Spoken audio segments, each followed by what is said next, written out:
FIFA সভাপতি Gianni Infantino ও সংস্থাটির কয়েকজন কর্মকর্তার বিরুদ্ধে যুক্তরাষ্ট্রে মামলা করেছেন ইরানি আমেরিকান রাজনৈতিক বিশ্লেষক কাভে লুৎফুল্লাহ আফরাসিয়াবি। মামলায় তিনি 100 কোটি মার্কিন ডলার ক্ষতিপূরণ দাবি করেছেন।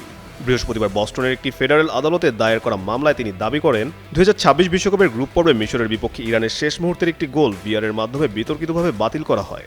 তার অভিযোগ, এই সিদ্ধান্তের মাধ্যমে ইচ্ছাকৃতভাবে ইরানকে শেষ 32 থেকে বঞ্চিত করা হয়েছে। ক্লেমন নিয়ে এলো বিরাট কারবার। ইউনিক কোডটি সাবমিট করলে জিততে পারো লক্ষ লক্ষ গিফট। বিস্তারিত ফেসবুক পেজে। আফরাসিয়াবি কোটি কোটি ইরানি ও ইরানি আমেরিকান সমর্থকের পক্ষে ক্লাস অ্যাকশন মামলার অনুমতিও চেয়েছেন। ম্যাচের অতিরিক্ত সময়ে সোজা খলিল দায়ের করা গোলটি অফসাইডের কারণে বাতিল হয়, ফলে ম্যাচটি 1-1 গোলে শেষ হয় এবং ইরানের নকআউট পর্বে ওঠার আশাও কার্যত শেষ হয়ে যায়। সে সময় রয়টার্সও জানিয়েছিল ভিআর পর্যালোচনার ভিত্তিতে গোলটি বাতিল করা হয়।